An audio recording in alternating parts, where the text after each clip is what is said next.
Sir hi అండి. ఏం sir ఏపీలో ఏం జరుగుతుంది, ఎట్లా నడుస్తుంది? ఏపీలో ఏం జరుగుతుంది?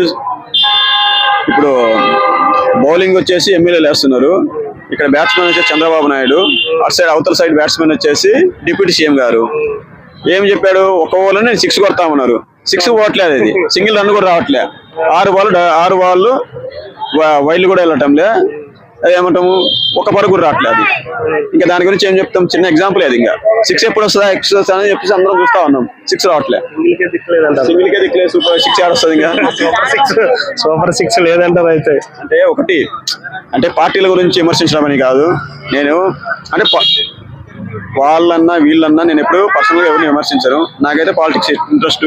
కానీ ఇంట్రెస్ట్ అనే కాదు, యువత కూడా పాలిటిక్స్ పట్టించుకుంటేనే కదా మన రాష్ట్రం అనేది డెవలప్మెంట్ అనేది ఏమి జరిగేది. ఏ పార్టీ అధికారం ఉన్నా మనకు మంచి జరిగితే మంచి అందాం, తప్పు జరిగితే తప్పని వాదిద్దాం. ఇప్పుడు ఒక పింఛన్ పథకాన్ని తీసుకుందాము. ఇప్పుడు లాస్ట్ గవర్నమెంట్ అనేది ఒక సిస్టమ్ ఏర్పాటు చేసింది. మీరు 2014 నుంచి 2019 వరకు సిస్టమ్ ఏముంది? పింఛన్ అనేది బ్యాంకుల కోసం వెళ్తాం, లైన్లో నిలబడినారు, చాలా ఇబ్బందులు జరిగినాయి. వీళ్ళు వచ్చినాక వాలంటరీ వ్యవస్థ ఇచ్చారు, ఒక సిస్టమ్ తెచ్చేసి ఇంటి దగ్గరికే మనకు పింఛన్ అనేది వస్తుంది. అది ప్రవేశపెట్టింది గత ప్రభుత్వం వాళ్ళే. ప్లస్ దాన్ని మీరు కంటిన్యూ చేస్తున్నారు, కొత్తగా ఏమీ తీసుకురాలే. ప్లస్ మీరు మార్చింది ఏంది? ఆయన ఇస్తున్న దాంట్లో ఒకటి పెంచి మీరు ఎలక్షన్ హామీకి ఇచ్చారు, 4000 ఇస్తున్నారు.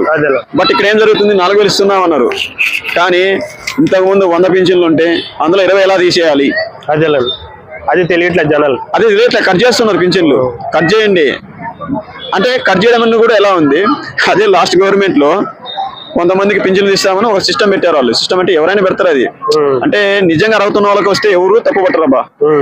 ఆయన ఏ పార్టీని చూడలే, ఏ కులాన్ని చూడలే, అందరికి ఇచ్చేసాడు. సిస్టమ్ ఏంటంటే ఇంత కరెంటు బిల్ రాకూడదు, ఇన్ని ఎకరాల పొలం ఉండకూడదు, నీకు కారు ఉండకూడదు, నీకు ఇన్కమ్ ట్యాక్స్ ఉండదు. కానీ ఇక్కడ ఆంధ్రప్రదేశ్ లో ఎలా ఉందంటే ఒక మీడియా రంగం అనేది మొత్తం ఒక రౌండ్ అప్ ఉంటుంది. 4 పింఛన్లు తీసేయంగానే స్టార్టింగ్ లో వీళ్ళు పెట్టి సిస్టమ్ ప్రకారం 4 పింఛన్లు తీసేయంగానే మొత్తం మాకు ఇంతకుముందు పింఛన్లు వస్తాయి, ఇప్పుడు రావట్లేదని కోర్టుకు వెళ్ళారు. అంటే అది చేస్తామన్న దాన్ని కూడా భయపెట్టి ఆపిచేసారు. ఇంకా వాళ్ళు ఏమనుకుంటుంటే ఇదేదో పక్కన పడుతుంది అని చెప్పేసి దాన్ని అంతా స్ట్రిక్ట్గా ఉండకుండా చూసి ఉన్నట్టు వదిలేశారు. అప్పుడు మరి ఇప్పుడు మీరు వచ్చినాక ఏం చేస్తారు? ఉన్న వాళ్ళని తీసేస్తారు, వెరిఫికేషన్ అంటారు, రై అంటూ తీసేస్తారు. పోనీ తీసేయండి, తప్పు లేదు, నిజంగా రావుతున్న వాళ్ళకి ఇవ్వండి. ఊర్లలో ఎలా ఉందంటే అలా లేదు. ఒక పార్టీకి సంబంధించిన వారికి పింఛను రావాలి, పక్క పార్టీ వాళ్ళకి రాకూడదు. నాయకులు వేరుంటారు అబ్బా, వాళ్ళకి లక్షల ఆస్తులు ఉంటాయి, వాళ్ళకు ఉంటాయి. కార్యకర్తలు ఏం చేస్తారు? ఊళ్ళలో సామాన్య ప్రజలు ఏం చేస్తారు?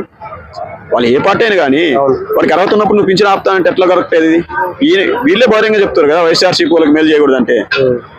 అది అంటే ఇంకా రాజ్యాంగాలు లా ప్రకారం అయితే అది మనకు ఉందో లేదో తెలియదు, కానీ మీరు అందరికీ న్యాయం చేద్దామని వచ్చిన వాళ్ళే.